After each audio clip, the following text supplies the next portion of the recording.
Hello everyone, আসসালামু আলাইকুম। নতুন একটি মাছ কাটিং পর্বে সবাইকে স্বাগতম। আজকের মাছ কাটিং পর্বে শেয়ার করব বাগদা চিংড়ি। বাগদা চিংড়ি কিন্তু সবাই কাটতে পারে, তবে এই মাছের ভিতরে দুইটা জিনিস থাকে। এই জিনিস দুইটা কিন্তু অনেকেই জানে না কিভাবে পরিষ্কার করতে হয়, বা অনেকেই কিন্তু জানে না যে এর ভিতরে কি থাকে এবং কিভাবে সেটা পরিষ্কার করতে হয়। তাই খুব সহজে কয়েকটি সহজ পদ্ধতিতে মাছের মাথার ভিতরে যে অংশটা থাকে এবং ভিতরে যে শিরাটা থাকে সেটা কিভাবে বের করবেন শেয়ার করব। আশা করি যারা কখনো এটা পরিষ্কার করেন নাই তারা একবার দেখলে খুব সহজে এটা পরিষ্কার করে নিতে পারবেন। তো চলুন দেখে নিই।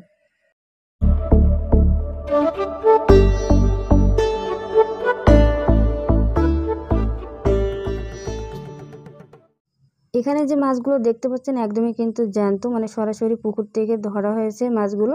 এই মাছগুলো আমি কেটে আপনাদেরকে দেখাবো। আর এই মাছগুলোকে কিন্তু অনেকে টাইগার মাছ বা টাইগার চিংড়ি মাছ নামে পরিচিত, মানে এই নামে জানে, যেহেতু এই মাছগুলো অনেকটাই বড় সাইজের হয়।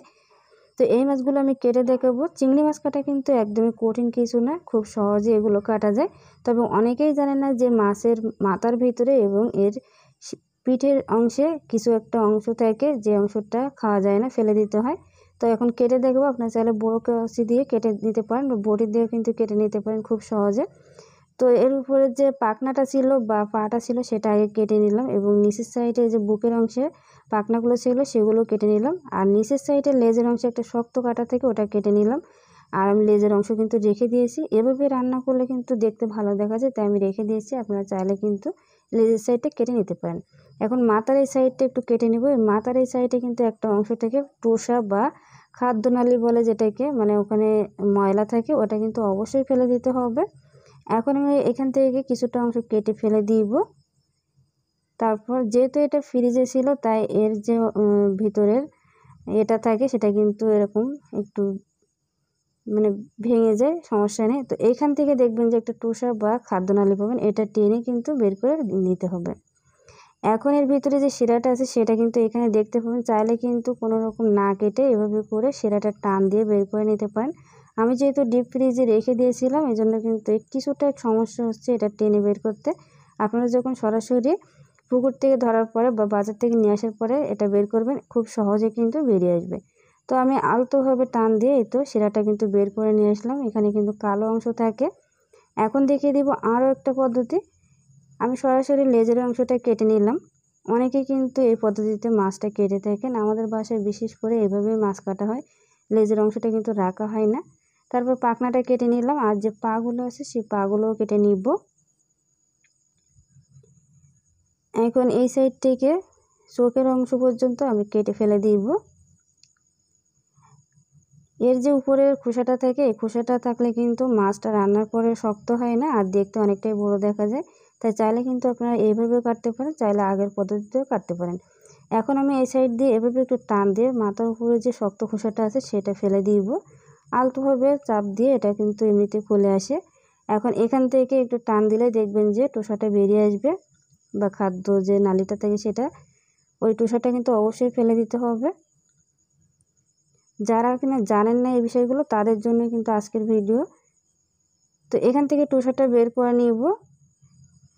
টোসাটা আমি বের করে নিলাম, আর এইখানে হাত দিয়ে একটু টান দিলে দেখবেন যে সুতার মতো একটা জিনিস পাওয়া যায়। এটা এভাবে টান দিয়ে কিন্তু বের করে নিতে পারেন। আর যদি দেখেন এভাবে করতে আপনাদের একটু সমস্যা হচ্ছে, তাহলে এই পদ্ধতিতে শিরাটা বের করে নিতে পারেন। একদমই সহজ পদ্ধতি। তো অনেকেই কিন্তু খোসাটা সহ রান্না করতে চান না, ভালো লাগে না খেতে। তারা কিন্তু চাইলে এভাবে সরাসরি উপরের খোসাটা ছাড়িয়ে তারপরে রান্না করতে পারেন বা শিরাটা বের করে নিতে পারেন। একদমই কিন্তু ইজি এভাবে কাটা। তো পিঠের অংশ থেকে এভাবে একটু কেটে নিলাম। তো এভাবে একটু হাত দিয়ে তারপর ভিতরের এই কালো শিরাটা বের করে নেব। দেখুন কত সহজে কিন্তু রগটা বা শিরাটা বের করে নিলাম। তারপরে এই যে পাগুলো আছে এগুলো কেটে ফেলে দিব। আপনারা চাইলে কিন্তু এই পদ্ধতিতে মাছগুলো কেটে নিতে পারেন, তবে আমার কাছে মনে হয় এভাবে না কেটে আস্ত রাখলে এটা রান্নার পরে অনেক সুন্দর দেখা যায় আর খেতেও ভালো লাগে। আর এভাবে যদি খোসাটা ছাড়িয়ে নেয় সেক্ষেত্রে কিন্তু শক্ত হয়ে যায়।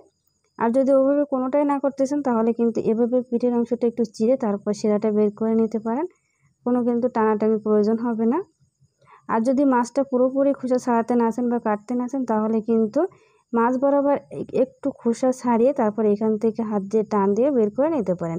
তো এখানে 5 থেকে 6টা পদ্ধতিতে আমি শিরা বা রগ বের করে দেখালাম, আপনারা চাইলে কিন্তু এভাবে বের করে নিতে পারেন।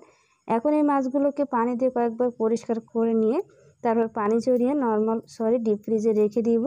আপনারা চাইলে কিন্তু এই 2টা পদ্ধতিতে খুব সুন্দরভাবে মাছের ভিতরে শিরাটা এবং রগটা বা মাথার অংশটা, টুসাটা বের করে নিতে পারেন।